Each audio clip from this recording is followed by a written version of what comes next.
Hello and welcome to the Bestseller Experiment, where we continue to discover what makes a bestseller and inspire you to start, finish and publish your book.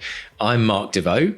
And I'm Mark Stay, and today's show is brought to you by our wonderful Bestseller Academates and patrons over on Patreon.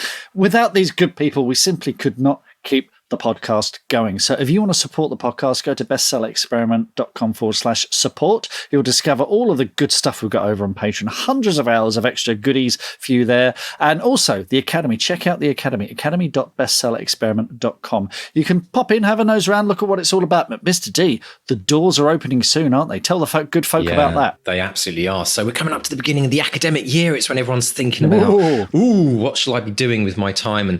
And kids are going back to school. And it's about investing in yourself. And that's what the Academy is about. It's about you saying, I am worth it. A bit like the hair commercial, I guess. But it's a bit like really investing in your writing career or the next level, whatever that is for you, whether you're starting out or whether you're almost a successful author. What is that next level that you want to break through? Because we work on mindset. We work on getting your daily writing habits down. We talk about craft from every single angle you can imagine. There's over 30 courses that we do. And probably one of the things that people appreciate the most are the weekly check-ins with you, Mark, on the writer's surgery, where people can just call up and check in with a challenge they've got to keep them going. And then every 2 weeks, they get everyone gets a full coaching session, once every 2 weeks from Mark on craft coaching, and once every 2 weeks for me on life coaching for writers specifically. So there's so much. And that's just the tip of the iceberg, isn't it, Mr. Stay, in terms of what people get. The thing that has blown me away is that we did a survey and people have rated, we asked people to rate the Academy in terms of what their experience is. And we've had people there now for 2 years. 93% rating the Academy has got. It's probably one of the highest scores, I guess, an Academy for a school has got. So yeah, absolutely excited to join us. So people should pop along to academy.bestsellerexperiment.com.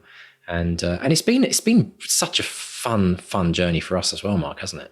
It's been great. And what's been so satisfying is we're now seeing, certainly from that first and second batch of Academates, we are seeing their books are getting deals, they're self-publishing, those dreams are finally coming true. So it does work, folks. It will get you over the finish line. It's we've been delighted to see people have done so well off the back of it, and it's been a joy to see that happen. It has, absolutely brilliant, and we want to just take this opportunity to salute everyone who's been in the Academy, that is in the Academy, and everything that they've achieved through their hard work, because it is also about, deciding this is the right thing. It's the right time for me. I want to make this happen. I want this to be part of my life legacy. I want to, even for some people, it's just about getting to the end. It's about finishing that book. It can be one of the biggest achievements you'll ever do in your life. So come and join me and Mark. We would love to be your coaches, and we'd love to inspire you on a weekly basis. And that's what it's all about. But talking about inspiring as well, Mark, I hear great things have been happening in Germany with the reprint of your book. Yeah, just seconds ago, just before we started recording, I was just checking my emails, and apparently Heine in Germany, Rebensauber, which is the Crowfolk in Germany, is reprinting already, and they're really happy with it. So that's crazy. So, like, it only came out. When did it come out? July, I think, or was it? Oh no, hang on, it might have been June. I've no idea of time anymore. That must be one of the best things as an author to hear. I mean, obviously, the best thing is we want to sign your book, or you've got a movie deal with your book, or we'd like to sign you for so many more books. But probably very close to all of that must be hearing that a book's been reprinted, because that means, for anyone that doesn't understand what that means, it means that the initial print run that they've made has sold out. Yeah. Or is about to sell out, and they need to fill the pipeline with new copies of the book. And that's the longevity of a book is often based on the number of print runs that it's had. And you can always see the print run, can't you? In the not see the print run, but you can see in your particular it's on the inside near the copyright notices. It says, doesn't it? First pre-printing or 17th reprinting. Yeah, there's little numbers in there. So sometimes you see a 1, 2, 3, 4, 5, 6, 7, 8, and if the 1 is missing, that means you've got the second edition. If the 2 is missing, you've got the third edition. Little clues like that. So fascinating. Yeah. So if anyone didn't get hold of the first edition of Mark's book in Germany, it's too late. It's gone. And all those people that have got it now can hold on for it for years, all right? Well, the Crowfolk is reprinted in the UK as well. It reprinted a little while ago in the UK, and I think I mentioned this a few podcasts ago. And I know that happened because I ordered some, and they all cost £1 extra because that's the other thing about it. They took some of the specials off and they bunged £1 on it. So that's par for the course with reprints, because it then moves from being front list into back list, where it can actually make some serious money, some long-term money. Yeah, fantastic news. That's great. Yeah, and what else is happening? What else is new in your life? Yeah. Well, that's the good news. The sad news is I'm losing my editor at Simon & Schuster. It was announced today, because we're recording this ahead of time. Bethan Jones, who has been a fantastic editor for my books at Simon & Schuster, she's going off to be an editorial director, head of Zeus. So I'm crying happy tears. So it's a great move for her. But it'll be interesting to see how this pans out, because as far as I'm aware, and don't quote me on this, everyone, but as far as I'm aware, I think they're hiring someone new to replace her, because what can sometimes happen is if an editor leaves, they might not replace them. And then what they do with their authors is they go, okay, you have some of them, you have some of them. And that can be quite, a tricky situation for the poor editor who gets lumbered with you. And the author who suddenly has an editor that, we've spoken time and again, it's something we talk about today in our interview, that close relationship with the editor and how important that is. So I'm sad to see Bethan Jones go. She's been an amazing champion, but I understand, and I've been around the industry long enough to realize that this is an absolutely brilliant move for her. So, you roll with the punches. God, I was going to say that with editors as well, it's an interesting one. We can discuss this kind of later on, but obviously when you're with a major publisher, it can be one of the challenges is that your editor, a really good editor, naturally sometimes does move onwards and upwards, whereas hiring an editor as an indie author, there's less chance of that happening, although there's no guarantees they're not going to get too busy. Yeah. So it's all horses for courses, isn't it? Yeah, no, it is. It is. There is that kind of... I do know traditionally published authors who have moved publisher to be with their editor again. That does happen. That's fascinating. Because that is such an important relationship. But look, this is all a segue into talking about our live show. Because we've got coming on the 31st of August, so not long now, folks, Wednesday, 31st of August, 2022, 6:30 p.m. BST UK time. We're going to be at Waterstones, Canterbury with our live show. We're going to have some amazing guests, Rowan Coleman, Pernille Hughes, Nadine Matheson, Julie Wassmer. And we're going to be talking about, is it writing a job for life? In these uncertain times, can an author really earn a living from just their writing? And we're going to talk about the longevity of being a writer, because these brickbats that come at us, authors leaving, editors leaving, things changing, so we've got a couple of authors, Rowan and Julie, who've been doing this for a while. And then we've got Pernille and Nadine, who are fairly new. They're 2 or 3 books under their belts, talking about sharing their experiences. But it's going to be a celebration of 400 episodes of the Bestseller Experiment podcast. There's going to be wine, cake. You can meet the authors. You can get your book signed. Lots of surprises. We may be adding some people to the lineup as well, so keep an eye out on social media for that too. I've got links in the show notes if you want to get tickets for that. It's £5 a ticket, but it's redeemable on the night. So if you buy a book, you get £5 off the book, and you get cake and wine and all that other stuff. So basically, it's a great deal. Student tickets are for free as well. Also, if you can't make it, join us online. We're going to be streaming this live online, and hopefully we're going to be beaming Mr. D in like some, giant hologram, Orwellian, Big Brother face looming over us at some point. We're still working out the details. I hope the plan isn't beaming me in like Scotty, because I've seen far too many Star Trek episodes to see how that pans out. Exactly. But I think for people now, if you're one of these people that listens to podcasts and you hear of these kind of great events, you think, yeah, I want to go to that. I want to go online, or I want to show up in person. I've got a tip for you, because if you're anything like me, I always forget when the date is. So what we've done is we've created this amazing tool, and I want to take you through it very quickly. Step 1, if you're listening to this podcast right now, get your phone open a browser and type in bestsellerexperiment.com. Right, whack that in. You've done that? Okay, bestsellerexperiment.com. Okay, now if you go to the top of the page, you'll see there's a newsletter tab. Click on that newsletter tab and put your email address in, and we will email you more details about the show, and we'll also email you a reminder about an hour to 30 minutes before it starts as well. Guaranteed, you will not forget. So go along to the bestsellerexperiment.com website, click on the newsletter tab, because we would love this to be one of the biggest live shows we've ever done. And we can't wait to see you in person or online. And remember, folks, this is an interactive thing. You can come and say hello, tell us about how the bestseller experiment has changed your life, maybe an author that's had come on the show that's changed your life, whatever it might be, and ask us questions as well. And all of our amazing guests who are going to be coming along as well. Some incredible authors there. Brilliant stuff, Mr. Stay. Can't wait for that. So talking about brilliant, gonna be fun. On top of the live show, we've also got an amazing interview this week, haven't we? So tell us, Mark, about the incredible Elissa Soave. This was such a fun interview. Elissa Soave is the author of Ginger and Me. She's the winner of the inaugural Primadonna Prize, which is awarded to unpublished and unrepresented writers. It's a debut novel. It's part coming of age, part mystery. It's really exceptional stuff. It's great on character. We talk about character a lot. What we discuss what Elissa learned writing for theatre, what surprised her most about the publishing process, and the role that Tunnocks wafer biscuits played in the story. Oh, yes. Get your cup of tea ready, folks. I think something's going to be kicking off from this. All right, so everyone have an amazing time listening to Mark chatting with the lovely Elissa Soave. Elissa Soave, welcome to the Bestseller Experiment. How are you today? I'm very well, thank you. Thanks for having me. Oh, it's a pleasure, a genuine pleasure. And your debut novel, Ginger and Me, which is the winner of the inaugural Primadonna Prize, is out now. And it's got, first of all, that cover. That cover is absolutely gorgeous, bright orange. I think it's the colour of the summer. But tell us about Ginger and Me. Ginger and Me tells the story of two young girls. Wendy, who's 19 and a bus driver. She's also an aspiring writer. And Ginger, who's 15. So it's partly a coming-of-age tale. So Ginger is Wendy's first best friend. She just appears on the bus one day and they make friends.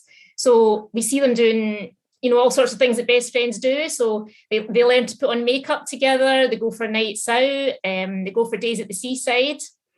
And it's partly a mystery. So when the novel opens, Wendy is in prison.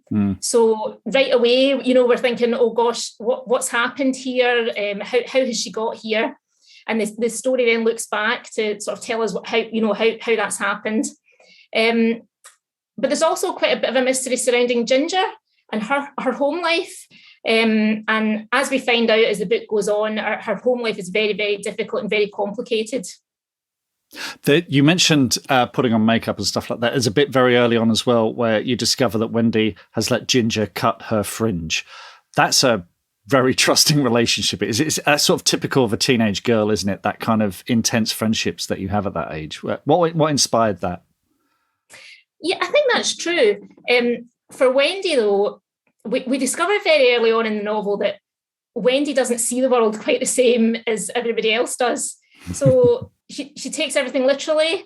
She can't sort of pick up social cues the same way you and I might. So, for example, there's a scene in the novel where somebody in the writers group that she's a member of has had their hair cut and it's dreadful. And you or I might say, oh well, it's fine. It suits your face or whatever. But Wendy goes, oh my God, what have you done? So, for her, friendship's difficult for her. So I think the friendship that she has with Ginger, I think it's really enriching for both of them, certainly initially. And they do, like you say, they have a very, very strong bond. And I think it's all great for Wendy. It's all totally new. Mm-hmm. Where do these characters come from initially? Is there a little spark that you think of, okay, there's something there and it accretes over time? Or do the characters kind of arrive fully formed? Are they based on people because they feel so vivid and real on the page? Oh, thanks for saying that. They're certainly vivid to me. I absolutely love Wendy and Ginger. I just love them. In fact, it was difficult to stop writing the book. I don't know if you find that, it's difficult to stop writing because you've got to say goodbye to them then at that point, haven't you, more or less? Wendy in particular is somebody that's been with me for a long time. And I sort of find it quite difficult to to think about where she came from. But I think, expecting to be asked this question, I have thought about it. And I think she's really an amalgam of women that I've met over time at various toddlers groups that I've taken my children. Right. I used to go to the View Park toddlers group, which is the area where Wendy and Ginger both come from. And I was really quite taken with these women. They're a lot much younger than me, and I think had can I say, faced more difficult lives than me.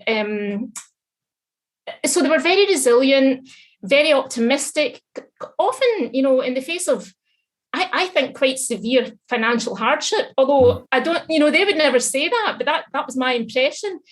And I really wanted Wendy and Ginger to have these same traits that I find so attractive, because I wanted readers to like them and to sort of really root for them, even though they do naughty things. I wanted readers to think, oh, these are characters I could really get behind. Mm-hmm.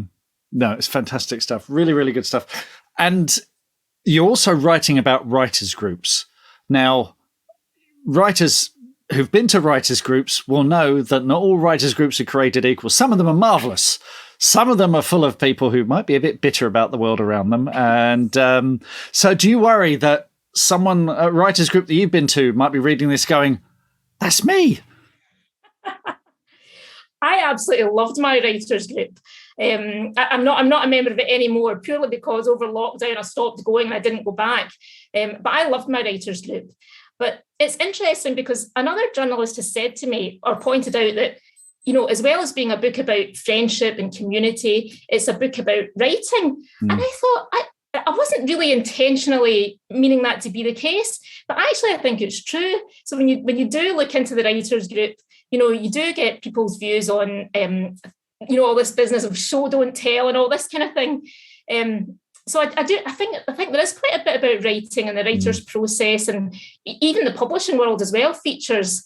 I think more through the character of Diane than from Wendy's perspective. So I think maybe aspiring writers might like that side of it. Yes, do quickly explain who Diane is, because this is another terrific character. Tell us about Diane. So Wendy, as we've said, she's an aspiring writer. She joins this writers group, and she becomes aware of a local writer called Diane. Diane's a really quite a successful writer, but Wendy, in her sort of naive way, following her on Twitter and being followed back by her on Twitter, she thinks this means they have a relationship that they just don't have. Yeah. We, the reader, can see that, but Wendy doesn't realise that. So she becomes really quite obsessed with Diane. And Diane, I think, is a really good person, because I think she can tell that Wendy is, slightly different, operates slightly different to the way the rest of us operate. So Wendy, I think, to a great extent, tolerates this and does her best, really, with Wendy. It's wonderful stuff. I can hear listeners now going, yeah, I have to read this, because this all feel very familiar. Now, I want to talk about a genius bit of marketing, because the book mentions the Tonics Factory. Now, to people outside the UK, the Tonics Factory is a landmark as treasured as Edinburgh Castle. You, in a fantastic move, at least one event, you offered a free Tunnocks wafer biscuit, which is one of the greatest creations in mankind, when you pre-order a copy of Ginger and Me. Brilliant. Did it work? What inspired it? Tell us all about that. Yeah, well, it's right that Tunnocks features well in the novel, because it's set in Uddingston, and Tunnocks is an Uddingston institution. And not only does it feature in the novel, Tunnocks is actually on the front cover of the novel. If you look carefully, you can see Tunnocks. And I mean, I love Tunnocks. Who doesn't love a Tunnocks? And funnily enough, when I talk about my novel on Twitter, the most engagement I get is if I mention Tunnocks, because Wendy loves Tunnocks. Her mum loved Tunnocks. And the event that you're talking about was like a local fete that we had at the weekend there a couple of weekends ago. And yes, I did offer, no shame, I offered Tunnocks tea cakes and caramel wafers. And actually, since then, a woman from Tunnocks has been in touch with me to say, could they have a copy of the book? And what a great company it is. Honestly, this is not. I'm not sponsored by Tonics, but it's a great company. But I agree. If they want to send me a box, I agree. As I went to hand in the proofs the other day, I'm standing there and a tourist comes up to take pictures, wants me in the picture, right? Even though I'm nothing to do with Tunnocks. And as he leaves, the woman from Tunnocks hands over a box of caramel wafers, just because that's what they do for the tourists. I mean, they're just such a great company. It's just the greatest company in the world. Oh, this is fantastic. Well, it's great. I think it's a wonderful idea. And I mean, I get chocolates made up of with the cover of my book on. And the way to a bookseller's heart is with a bar of chocolate. So, that's all. And they work very, very hard. Librarians too, So, give them the little snacks to get them through the day. Right. But actually, on a serious note about Tunnocks, Wendy, she's looking for a sense of community. She doesn't have that. Yeah. And one of the things that she does is she goes into Tunnocks. Now, this is true of the Tunnocks that we have in Uddingston. I don't know if it's the kind of place that Uddingston is, but everybody knows everybody, everybody chit-chats. And if you go into Tunnocks, the women who serve you will say, and how are you? And how's your mum? And how's your day? And Wendy really loves that in the book. Fantastic. Brilliant stuff. Now, listen, let's go back to where it all started. I want to sort of bring the reader from where it all began right up to the publication of Ginger and Me. So where did it start for you? Were you always writing as a child, or was it something that you came late to? Where did your writing journey start? Well, I think probably a lot of writers, I was always going to be a writer, but didn't actually do any writing. Very familiar, yes. There's parts about it that are attractive, but actually sitting down doing the writing, that's hard. So I didn't really do any writing at all. I wrote terrible poetry in my 20s, same as everybody does, terrible poetry. But then nothing for years and years and years because, I had a career and I had my children. And when my youngest son went to school, I really just thought, right, look, Elissa, it's now or never. Either you start to write something or, you just have to say you're never going to do it. So I started writing short stories, and you mentioned the short plays with the short attention span theatre group. And I just came across the Primadonna competition, send 500 words. I thought, 500 words, MD can do that, surely. And to my great astonishment, I found myself on the long list. Wow. And so from there, I had to send in an extract, 5,000 words, which I did. I found myself on the short list, again, to my astonishment. And then I won. So really was astonished. Okay, let's rewind a little bit because there's a lot going on there. So you're writing seriously. How many novels did you write? Are there novels sort of in the trunk that you finished and felt unhappy with, or is this your first completed novel? How did that work? No, I've actually written 2 novels before Ginger and Me. The first one, I don't know if this is just me, all writers think this, I just thought it was fantastic. I mean, I just thought this novel this is going to set the world on fire. And now when I look back at it, I think, it's just awful. I mean, it will never see the light of day. But what it did do for me, up until then I'd only written short stories, and I thought I probably couldn't write any more than a couple of thousand words. Mm-hmm. But it's amazing if you once you do get an idea, once you sort of start, if you go with it, it's amazing how you can keep going, and before you know it, you do find that you have written a novel. In my case, not a very good one, but it did make me realise, right, okay, I've done it. That was rubbish, but let's have another go. Brilliant. So I wrote another rubbish one. And then I wrote Ginger and Me, which is, hopefully not so rubbish. That's a pretty good strike rate all the same. I'm not going to tell you how many I wrote before I got something that was even half decent. But the other thing we have in common is you wrote plays for a theatre company, which I found really helpful because if something's working because the audience is right there and you have actors interrogating the script all the time. And so what was your experience writing for the stage, and what sort of stuff did you learn from that you took on in your writing? I think you're right that when somebody starts to say the words out loud, things that you thought were hilarious, you think that's so unfunny, and that's like, you know, actors doing it, and you know, doing it so much better than you ever would. But I also think it makes you hone your dialogue, because once you hear it spoken aloud, you can really see what's working and what isn't. And for me, it was just really great to get some sort of audience reaction. So I was sitting in the of course I had to be there. So I was sitting in the audience both times when it was shown. And just to hear the laughs, you know, that was fantastic for me. I thought, oh, right, so it is quite funny then. Some, you know, people are finding it funny. And I think just as a confidence boost, really, you know, to know, well, actually, people did seem to enjoy that. You know, a lot of it obviously was to do with the actors and how. I mean, did you find this? You know, when you hear actors saying your words, you just think that's bloody brilliant. I know. It's actually not your words; it's the actors are making it sound so fantastic.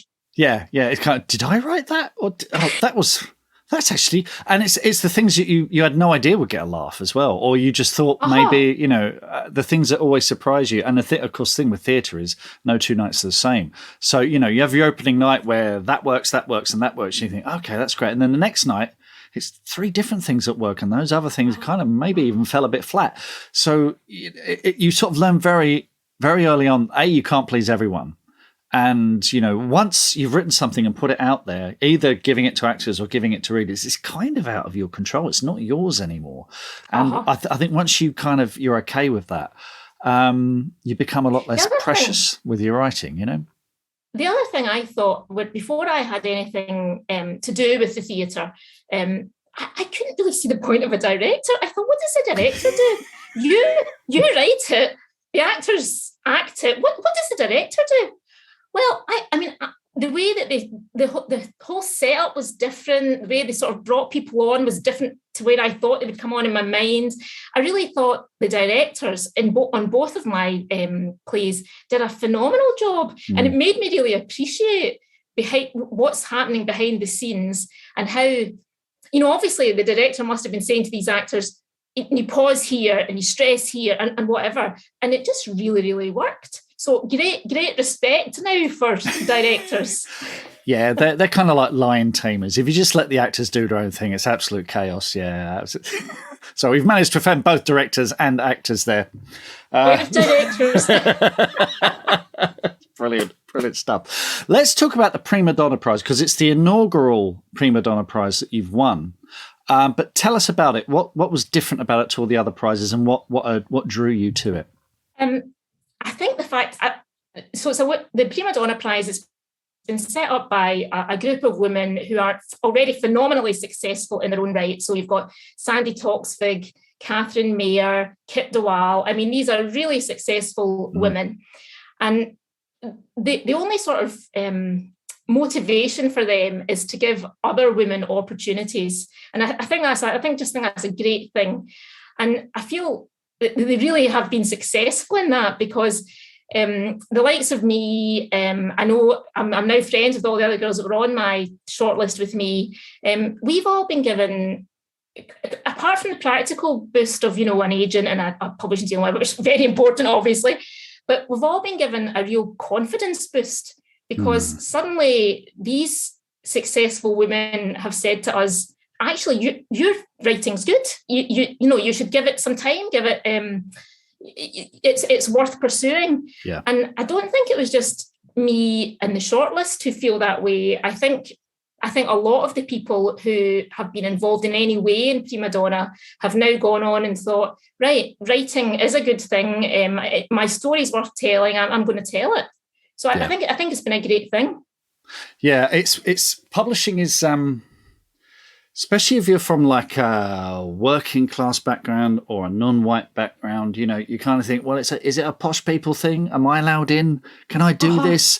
And if someone taps you on the shoulder and says, no, come in. It's not that scary. You know, it's exactly. I saw a lovely tweet from you the other day where you said, I've purchased a floaty dress. Am I an author now?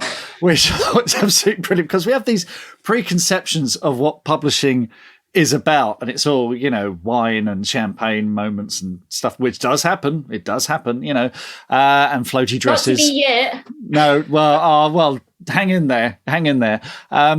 I don't actually own a floaty dress yet. That's an ambition of mine. But, coming into publishing like this, what have been the big surprises, the big shocks? One of the things a lot of people tell us is how slow it can be. What have been the big surprises for you? I think the biggest surprise for me is just how much of a team effort it is. Right. So when you're writing, of course it's very solitary. There's the writers groups and whatever. But in general, when you're writing 80,000, 90,000 words, it's a very solitary thing.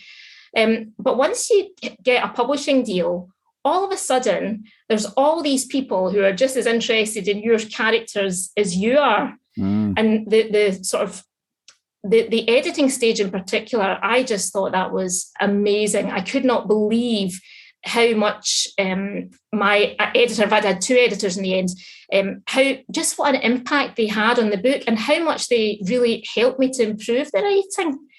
And I think it's a bit like with directors, editors are behind the scenes, and sometimes it's quite hard to think what actually is it. I think people who are not involved in publishing might think, well, what actually is it they're doing? You wrote it. You say, well, yeah, but the editor does have a very, very big impact. Yeah. So I feel as though, I don't know what MD else thinks of the editing experience, but for me, it was entirely positive. I had at no point felt as though the story was being taken away from me. I felt as though all the input was to make my story better, to make the characters real, to improve it. I really had a very positive experience with HQ in terms of the editing of the book. Yeah, and that I think is quite a surprise, because I think you sort of see your book as your baby, and keep your hands off my baby. Actually, once you let go and let other people help you, I think it can only improve. Yeah, you've got someone in your corner who has dedicated a lot of time and attention to it in a way that no other reader probably will, and they will notice things that you're completely blind to, and it's. I love the editorial process and the copy editors too. The copy editors saved my life a million times. So yeah, we salute them all. I'm glad you're saying that, because I'm a copy editor in real life. Ah, brilliant. Oh, fantastic. Right. What's the secret of being a good copy editor then? Tell us about that. Well, people hate us generally, don't they? No.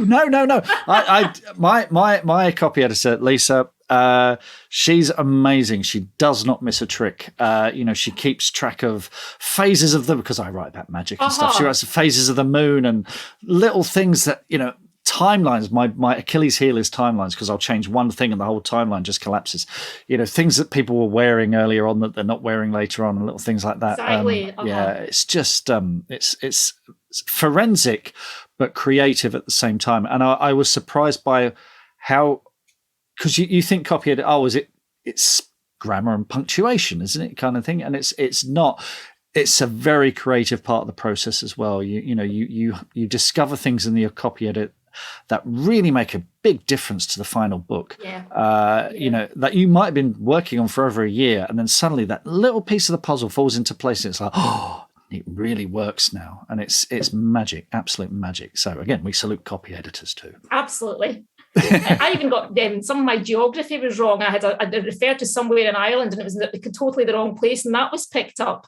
So it's things like that. They're just really important. I'd have been so disappointed if the book was published and somebody pointed that out to me. So yeah, I just think in general the publishing process, there's so many people involved who have a fantastic input into your book, and in a way, it's a shame that. It's not a shame. I'm delighted to have just my name on the front cover. It's fantastic. But I feel as though if the general public knew just how much input other people have, there'd be a lot more respect for people like the editor, the copy editor, the people that are in the background, really doing a lot of the heavy lifting. Yeah. And not getting that much respect, I guess. A couple of parts. I think Orion, because I used to work for Orion, and I suggested this years ago and was told, no, it can't be done, but now they're doing it. which is they actually have credits in the back. They credit I've seen that in a book recently. Yeah. They credit sort of heads of department and stuff like that. And obviously, some people might get missed, but you know, it does make you realise just how many people are involved in bringing the book. You know, from the writer and to you.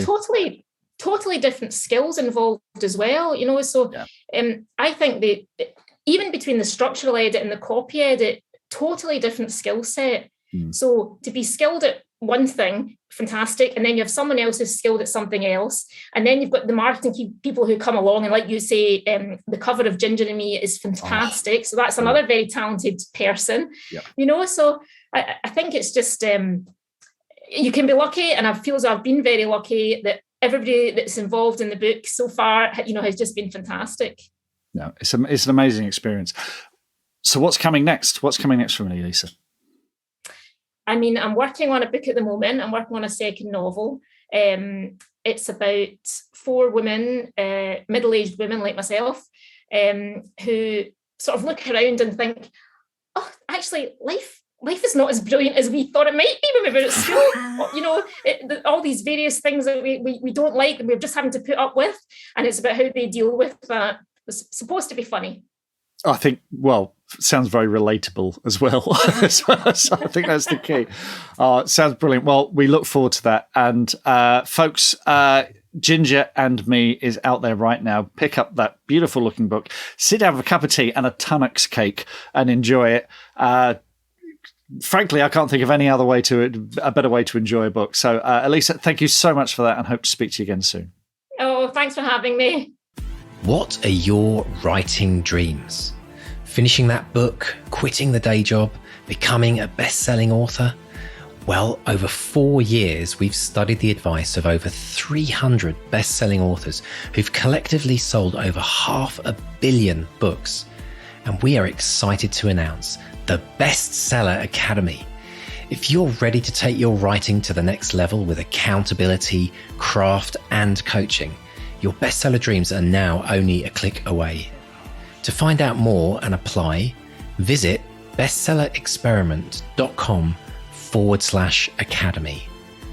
That's bestsellerexperiment.com/academy. That was fantastic, Mark. And, you know, Great. Elissa talked about something which I love to hear. Warms my cockles.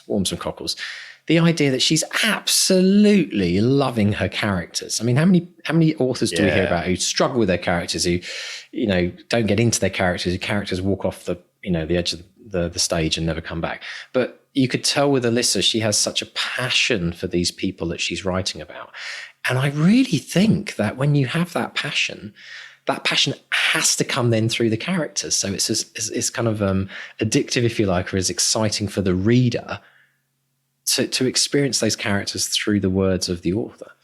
Yeah, I mean, she's writing about real people. You know, it's the people on the bus, it's the people you see in the street, in the supermarket, that sort of thing. And it's there's a joy when people. It's actually really difficult to do because you might think, oh, okay, they're just plucking people from real life and just putting them on the page, but there's much more to it than that because, you know, fiction has to be more interesting than real life. It has to have a shape to it. It has to be presented in a way that we can understand it and that it means something thematically and has a happy ending, which, you know, or at least some kind of ending or resolution that satisfies us as readers. And when you're doing that with real people who are very twisty, turny, bendy, contradictory kind of things, it's really difficult. You know, if you're writing something in a genre where you got hard-boiled detective and the detective has to overcome this, that, and the other to solve a case, that's great. We love that. That's fun. But that is an archetype.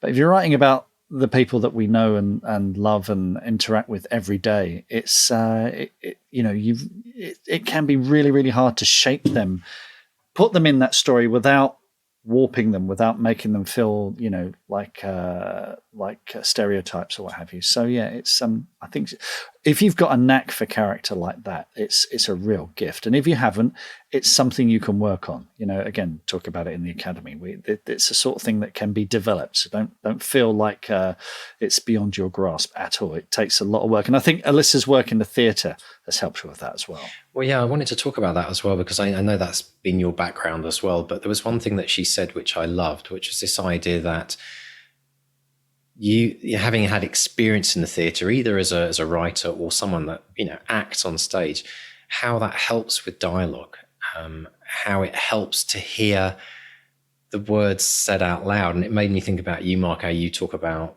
reading your book aloud to yourself. It's almost the same thing, isn't it? If you can actually hearing your words from out of somebody else's mouth, though, is what you get on stage, which I think is fascinating. Yeah, there's a lot to be said for that kind of collaboration. And if you're not working in theatre, how can you do that as a novelist? We have beta readers, we have other people.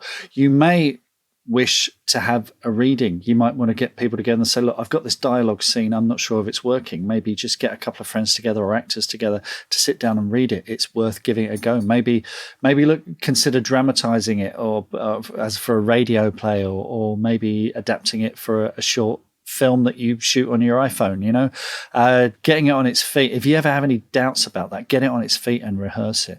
It's interesting. She was going, what's the point of a director? Which really made me laugh. And it made me think of a director I used to work with, a guy called Roy Fleetwood, who's sadly no longer with us.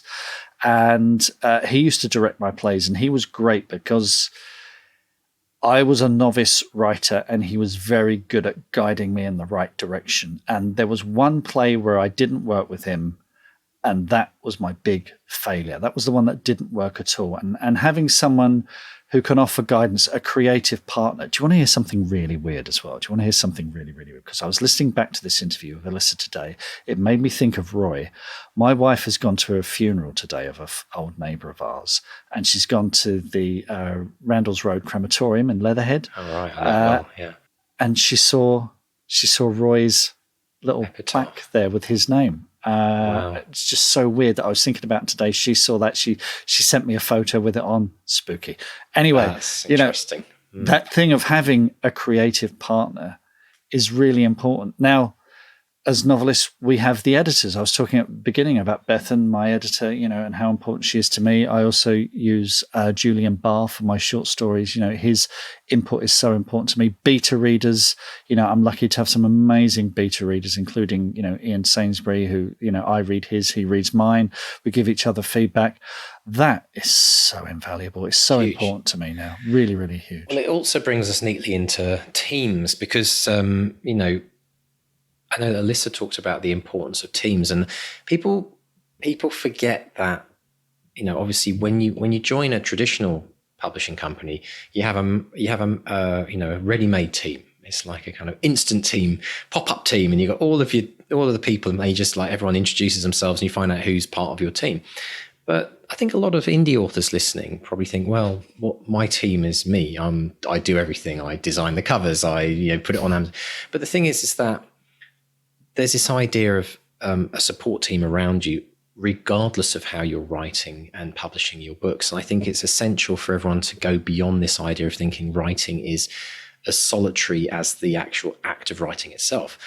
The act of publishing, promoting, and getting your books out there is a team effort.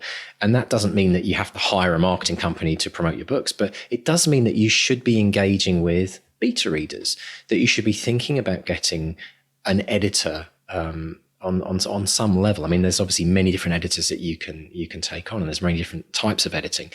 But this sense of doing it by yourself is where I think a lot of people fall down, because it's incredibly hard writing a book by yourself. We all know that. But it's even harder to go beyond that and trying to get the book out there and get your career going and selling books if you're trying to do that by yourself as well. And I know for a fact that the vast majority of indie authors do that. And that's actually partly why we created the Academy, isn't it, Mark? Because it's about having the first team you should be looking at is a community of people who are just there to keep you going. Because obviously if you don't have that part of your life. And Elissa talked about her incredible writing group. There's so many different ways of finding those people, even if it's a writing buddy that you have, your next door neighbor, your best friend, someone who's always, both of you have had your bucket list to want to write and finish a book. Connecting with some other person to realize that you're not going through this alone is really, really important. And yet when you come into a writing group, a local writing group that you're with, or say the academy, the Bestseller Academy, where you've got like loads of people all moving in the same direction, all like-minded individuals, that's when you find your home. And that also is the basis of where you start to build your team, because we've seen in the academy, people find beta readers. They're all beta reading for each other. Again, it's the same in the BXP team that we have. People like feedback on covers. It's like you've got to find that community first, because that's where you can build the support within it. And I know for you, Mark, it's been absolutely essential, hasn't it, to have that team around you? Oh, completely. Absolutely. And the thing is, people maybe don't, if they're just starting out, and there is this romance as well of the solitary author in their garret, that kind of thing, which is such cobblers.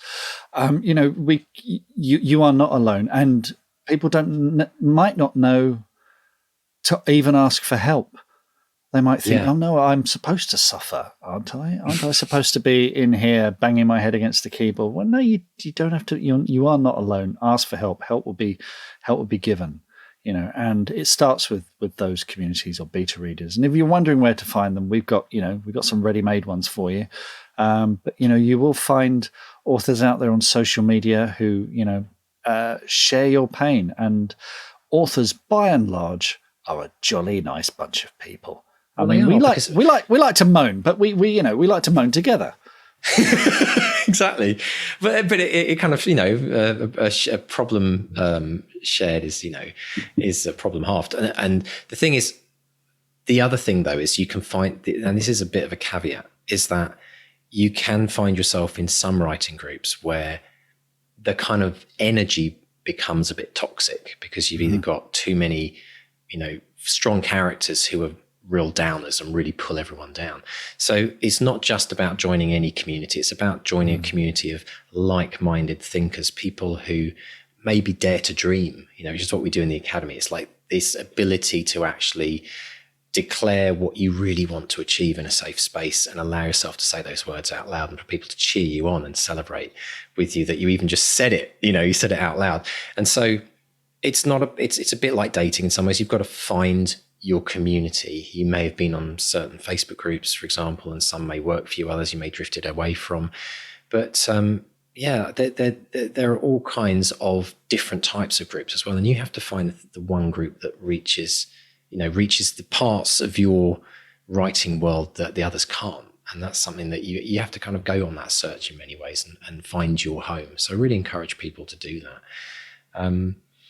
We need to talk about cakes, Mark. I mean, really, this is an absolutely important subject, because Tunnocks, right? People that haven't been to Scotland, Edinburgh, didn't grow up with tuck shops or sweet shops in the UK, hadn't visited their British aisle in their local supermarket, which we have in Canada, and there are Tunnocks there, by the way. Yeah, we have Tunnocks, along with Cadbury's and a few other lemon sherbets, which is often...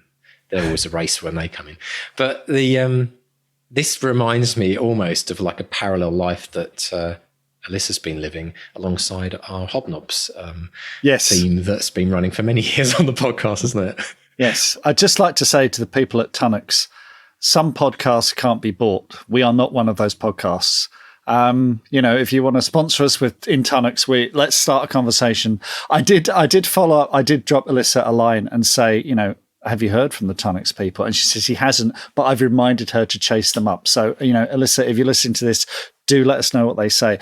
There is a serious point, which, and again, you talk about new writers starting out and asking questions. A very, very common question is, can I write about real brands? Can I write about, Coca-Cola or Tunnocks or McVitie's delicious McVitie's chocolate hobnobs? It's another brand I'm very keen on. Can I write about those? I would guide you to episode 32 of the podcast, where we spoke to a couple of entertainment lawyers who do a very, very thorough breakdown of what you can and can't do. But But yeah, I mean, essentially, you can. It's as long as you don't defame anyone, you're absolutely fine. But it's one of those things that adds serendipity to your story. It brings it to life. If you are writing about those people on the bus, the lives of ordinary people, then they will be having Tunnocks tea cakes, and they will be, doing those things that we all recognise. It brings it to life. I have just had an idea, Mark. I mean, we've been talking about McVitie's hobnobs on this show for many, many years. But we must say to people, just in case you do think we're actually sponsored by them, because we go on about. Oh, I wish. We're not sponsored by them. They are kind of become, I guess you'd say, the unofficial sponsor. So what I'm going to do is we now have a competitor, Mark. We have Tunnocks, who might bidding war. Who might? Well, this is what I'm thinking. This is the idea, right? So here's the thing, folks. If you work for Tunnocks or you work for McVitie's, or let's just throw out there any other. Colin the Caterpillar. Biscuit, any other biscuit out in the world, because writing biscuits are a very important part of a writer's life. We know that, right? Now, think about. I'm a big football fan. Can't wait for the new season. Actually, it's already kicked off, hasn't it? He says. But there's different things, right? You get your shirt sponsors, right? Everyone has their shirt sponsors, but then you have the official beer of Liverpool Football Club, or the official have everything now, don't they? They've got the official kind of like bank of. So you're talking about the official biscuit of the bestseller experiment. Not just the official biscuit, Mark, the official writer's biscuit of the bestseller experiment. And this is what we could do, because when Jurgen Klopp or Suarez or Salah gets in front of the camera for the press conference, they always have like a bottle of water, or they have their Coke or whatever, which is like, it's like on The Voice as well, and not on The Voice, the America's Got Talent, Britain's Got Talent, they're drinking Starbucks or whatever. Well, look, here we are doing it on video. We're on YouTube now. We've got our book here, Back to Reality, a little bit of product placement. We could have the official Writer's Biscuit product placement right there. And the challenge for us, Mark, would be that we're not allowed to finish the packet before the end of the recording of the podcast, right? So I'm going to put it out there. Tunnocks versus McVitie's hobnobs versus anyone else who's interested. We're actually, I'm being completely serious now. If you'd like to become the official sponsor of the Writer's Biscuit, the bestseller experiment, get in touch. And of course, Mark, that would mean that we'd have to test the product before, because we only we only promote things that we personally would use and eat ourselves. I am on a calorie controlled diet. I've lost 21 pounds since March, so this is not a great. Okay, this is probably okay. So I'll tell you what I'll do. I'll do the chocolate, the calorie laden biscuit. Brave soldier, you. And Mark, I'll take the grenade for you, Mark. In fact, I'll have twice just to cover you. And what we'll also open out is the best, low calorie or 0 calorie Writer's Biscuit as well, because there's a ton of those out there as well, non-sugar and all that. So, and then you could have those, Mark, and then we could compare notes and watch me grow, right, over time, widescreen. But I think that could be great, wouldn't it? Because there is something about, we talked about, and joking aside, there is something nice about rewarding yourself after a hard writing session with a biscuit, not having the packet beside you as you're writing. We don't recommend that. All things in moderation. Absolutely. But something nice about having a little treat after you finished writing. And that in our world might be a hobnob or something. But so get in touch, folks. if you know anyone that works for these companies, send them this episode and say, oh, look, they're actually dead serious, because we are. I think it'd be fun. Or any other product placement sponsorships. Let's see where this goes. Anything else to fund the running of the podcast is all good, because that means we can bring you folks more and more of these episodes, which is great. So, absolutely. Goodness me, I think we've you've just about done it there with the biscuits, haven't we, Mark? You're listening to the Biscuit Podcast. I don't think that exists. Is there a biscuit podcast? Oh, I'm sure. Look, there's podcasts about all sorts of crap these days. Who knows? Yeah. That's probably what some people are thinking listening to this right now. But anyway, brilliant. Well, thank you, folks, for sticking with us. And thank you to Elissa for that amazing interview. Wonderful enthusiasm. I hope it's inspired you, folks. And we've got more of these great interviews coming along over the next few weeks. So keep checking in with us. So, Mark, social media. Social media and emails. So I had a lovely email from Darren James. You remember a few episodes ago, we were talking about Imposter Syndrome. And Darren just wanted to give us their take on this. Darren writes, and Darren she said, I can share this on the podcast. So she said, I've recently been diagnosed with ADHD, and these two things go hand in hand, ADHD and imposter syndrome. I've spent my life feeling like I haven't fulfilled my full potential in anything I've done, which is pretty normal for a neurodivergent person. Although self-publishing my book this year has become the first achievement in my 43 years that I can actually say I'm proud of.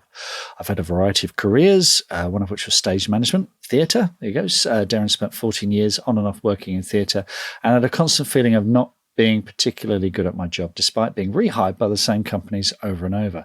When I was praised for being organised and efficient, I couldn't understand or believe that they really thought about me, as my brain is a mess most of the time.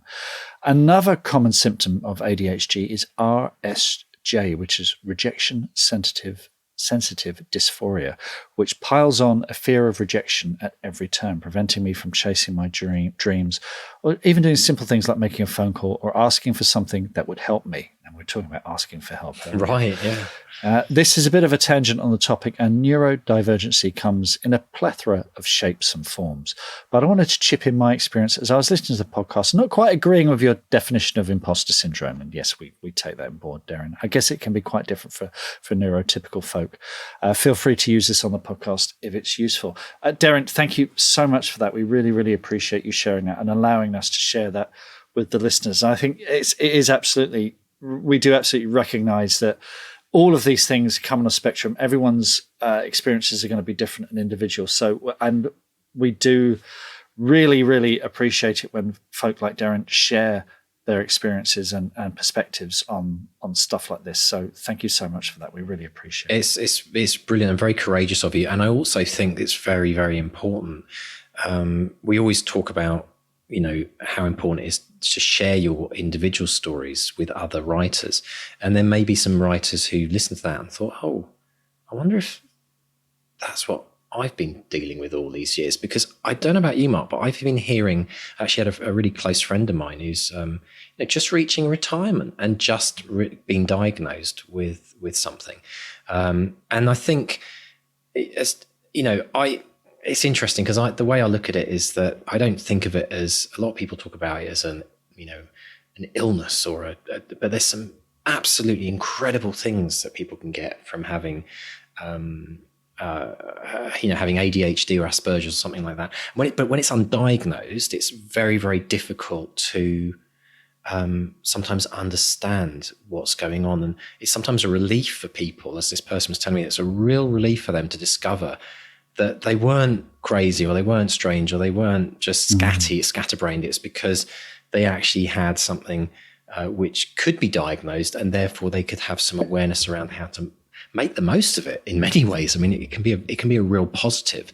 So, if that's where you're at as well, and again, we say to people out there when we talk about things in a generalistic terms, obviously we can't cover every single person's personal experience of how they see things. So we also recognize that everyone's completely unique, and it's very important. But I think it's important for people to kind of go a bit deeper if they feel that they're really struggling beyond, say, the average struggles that most people have. I mean, everyone has, confidence issues and belief issues, but when it becomes almost to a point of detrimental and not being able to move beyond that, then it can be really helpful to kind of get some advice on it.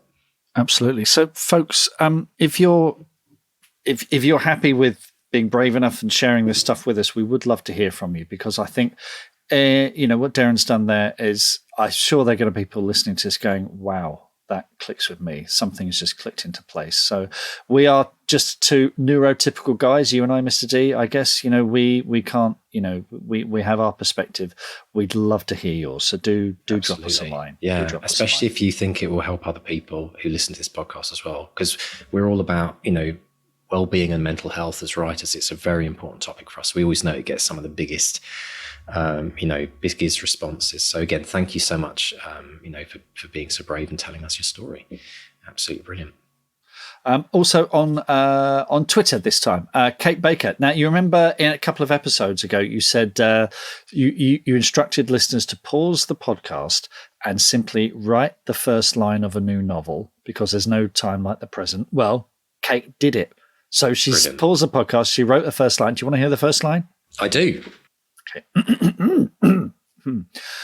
When Agatha first met Vincent, he'd been eating tapas with his wife. There we go. First line. Wow. No, so, I'm hungry for more. I'm also hungry for tapas. So, Kate, thank you very much for that. Anyone else well there? done. Pause the podcast now, write that first line. Send it in. Yeah, send in your first line. That'd be great because, every story starts with that first line and it's the thing that makes the book happen ultimately. So brilliant. Well done, Kate. Very proud of you for doing that. Excellent stuff. And last of all, we've got a public declaration from Phil Oddie, who's been great on the 200 words a day challenge. So if you go to Twitter, look up hashtag 200 words a day, you'll find me on there, people like Phil and all sorts of other amazing people doing the 200 words a day. Phil's got to the point where he's ready to make a public declaration. So he says this novel, which might be called Echoes or possibly Entanglement or maybe something else altogether, whatever it's called, it will be with beta readers by 1st of January 2023. So that's in the diary, Phil. We're all rooting for you. Good luck with that. Away we go. Go for it, Phil. And if you want to send us your public declaration as well to be read out on the podcast and hold you to it accountable forever, send it to us. You can either do it via the website. We've got a contact us button there on the website. If you just go to bestsellerexperiment.com, click on that, fill out that form. It comes to me and Mark and we read everyone and we always try to respond when we can. So do send it out. But if you'd like us to read out anything on the show, that's the place to do it. And socials, Mark, where can people find us online? Yes, we're Bestseller Experiment on Facebook and Twitter and Instagram. We're at BestsellerXP. And yeah, fantastic. Drops a line. And also, if you've enjoyed this episode, if you've been inspired by Elissa or any of the other authors we've had on the show, give us a rating, give us a review wherever you get your podcasts from. They all count. They all help, all make us more visible. They all help us get voices out there. And then subscribe. That also helps as well. So yeah, click all those lovely buttons. And you can also subscribe to us on YouTube as well if you want to check out Bestseller Experiment on YouTube and watch me and Mark do our thing animated in 3D with all the disasters going on in the background. Pop along to YouTube and search for Bestseller Experiment. Also, folks, if you would like to get the writing habit of a lifetime, or at least just start on that journey, pop over to 200wordchallenge.com and sign up to our free challenge to write 200 words a day. We challenge you, every good folk out there, to try to write 7 days straight 200 words. That would be nearly 1,500 words at the end of 1 week, which in anyone's writing book, especially Mr. Abramovich and others that we've loved on this show, that is a good old haul for a week. And it's also the beginning of the momentum build as well. And so come with us on this journey. It's worked for so many people. We've had millions and millions of words banked through the 200 word challenge now. It's been an incredible success. So do join us, 200wordchallenge.com. And of course, I couldn't end this show without encouraging you all. If you've got to this part of the show, you have self-selected yourself for the Bestseller Academy. Come along and join Mark and I. If you want a bit more of Mark and I, but go really deep with us on some incredible coaching on both craft and life coaching. Break through those barriers, change your mindset as an author, hone your craft, chisel that craft, become the best writer you can be. We do live coaching every 2 weeks in the Academy. And we also have a ton of other stuff, 30 plus courses, writing buddies, beta readers. You get access to the BXP team, which is probably the best, I say unbiasedly and biasedly, the best writing group on the planet, online on Facebook. So if that's your thing, you get access to that as well. Plus, we don't really talk about this often, but the Bestseller Experiment app, right? The app where you can basically download every single episode and every single deep dive that we've ever done. You get access to that and download it, take it with you wherever you want. No faffing about, no mess. It's a specific thing we've developed and designed here at the Bestseller Academy. So, check out that. Plus all the other things, writing buddies, beta readers, dream declarations, the list goes on. Oh, and I should say, celebrating your wins, which is what we do on the podcast, but man, in the Academy, it's something that we really, really encourage people to do. And we always celebrate every success, whether it's big or small. So it sounds like your thing, academy.bestsellerexperiment.com. Go sign up now, get on the wait list and apply. And we look forward to seeing you in September. So Mr. State, I hope you have a fantastic rest of your week, sir. Producer. Yes, very good. Onwards, upwards. Onwards and upwards, and have a great writing week to everyone out there. Welcome if it's your first episode. Thank you if it's your nearly 400th. And it's a goodbye from Mark 1. Goodbye from Mark 2. Goodbye. Bye-bye.